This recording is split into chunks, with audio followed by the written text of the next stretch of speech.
Friday that they're going to score runs over in Arizona. I'm not going to be surprised if the bats wake up, but it's got to be a consistent thing. And I'm looking at the Kansas City series as more important to me than the Arizona series was.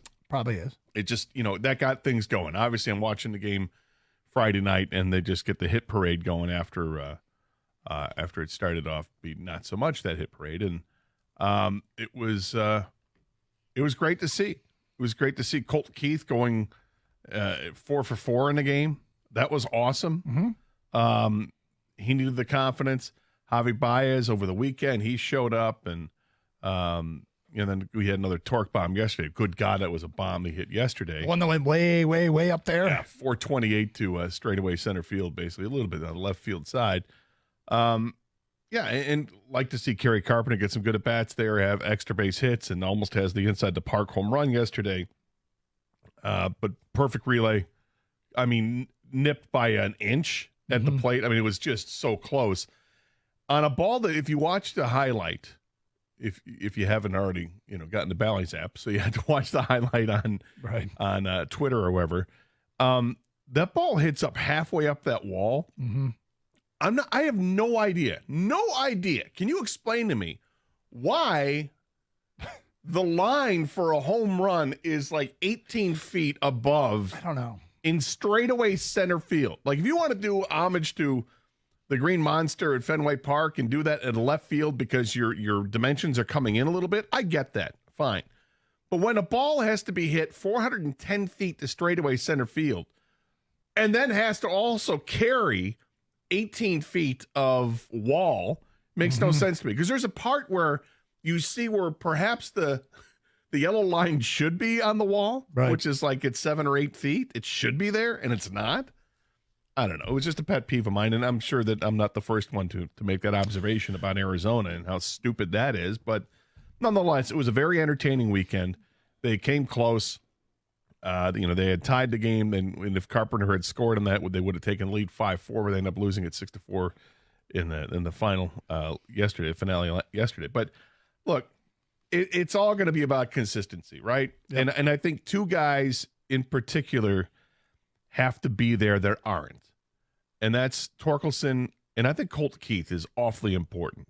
This is his rookie season. You're trying to build some kind of confidence in a young man. He's still hitting below 200, but the 5 hits over the weekend, that's a pretty good start for him to let's go. And he had some good swings last week that he didn't get rewarded for. There was the comments he made about the dimensions over at Comerica Park, whatever. He was just kind of marveling, wow, I guess really got to have to hit one out there. It's not minor league baseball. No, Colt, it's not minor league baseball. It is not. So you're going to have to really hit that ball if you're going to pull it there. But those are the two guys that stand out to me. The other guys I expect are going to be fine. Like, I don't worry about Riley Green too much. I think he's a really good player. And I think the other guys they have, the Cannas, the Veerlings, they are what they are. We're already seeing it. I don't think that they've got much more to give. I think that they're consistently 260 players, somewhere in that range, 240 to 260. But with Canna, he gets on base, so you like that aspect of it. Perez, I don't know. I don't know if this is just Akil Baddoo 2.0, which I kind of feel like it is. Mm-hmm. But can they get that for the whole season? We'll see. Baez had a great weekend, but I'm not counting on Javi Baez. I'm counting on Torkelson and Colt Keith. They gave Colt Keith the contract before he set foot on a Major League Baseball diamond. Before he had his first at bat, he was given the big contract extension. And there's a reason for that. They believe in him. For Scott Harris and company to give him that contract, I mean, based on what he's done, Scott Harris as general manager of this team or president of this team, I was stunned that they did that.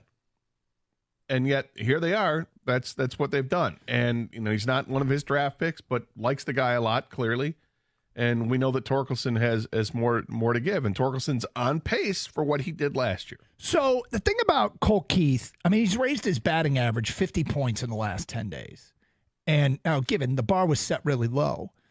But the one thing about the organization where they are right now is they have taken on this demeanor this season of, hey, we're kicking the tires on all our assets. We're going to kick the tires on our assets, see where we are, and evaluate. They didn't add gas Okay, this offseason, they did not add gas. They didn't say we're going to go for it. Now, maybe they'll do that at the trade deadline. The play has to dictate that, and I suspect that they probably won't. But if they can stay within striking distance, maybe, just maybe they will. But at some point, Chris Ilitch has to approve or Scott Harris has to decide. Like there's this sort of, I don't know that Detroit agrees. I think Detroit thinks Chris Ilitch doesn't want to spend, but I'm not sure that Scott Harris doesn't want to kick the tires on his assets before he decides what to do. But Colt Keith doesn't get this opportunity if the organization had taken on a more aggressive demeanor. They're allowing Colt Keith to cut his teeth and to work his way through his struggles and to do things like wait till May before he really starts to maybe, catch up to major league pitching and have the opportunity to raise his batting average 50 points in 10 days. That's part of their demeanor right now is we are going to let this kid work his way through it. If they had added gas the offseason, Colt might be back at Toledo. Mm-hmm. And that's sort of the catch-22 of where they are. We want them to compete. We want this team to be right there. But I do also find seeing the next gen of players get an opportunity here fun. I mean, Jace Young's going to get called up soon. Yeah. He just is. He deserves it. He had his weekend. He had 11 hits and hit 2 home runs in 4 games, Friday, Saturday, and Sunday. They had a doubleheader. I think it was Friday. And now he's got 8 home runs down in Toledo in 40 games. So he's going to get called up soon. And, oh, by the way, he plays third base. Yeah. So you could see an infield with Tork, Keith, and Young in the next month, maybe. And that's the next gen of infielders. So, yeah, what Colt Keith did this weekend was cool. But I think Detroit's relationship with this baseball team right now is in an unprecedented, weird place. And I want to get into the details of that. Plus, our champ and chump, we'll have that today at 10:35. It's Karsch and Anderson here on 97.1 The Ticket.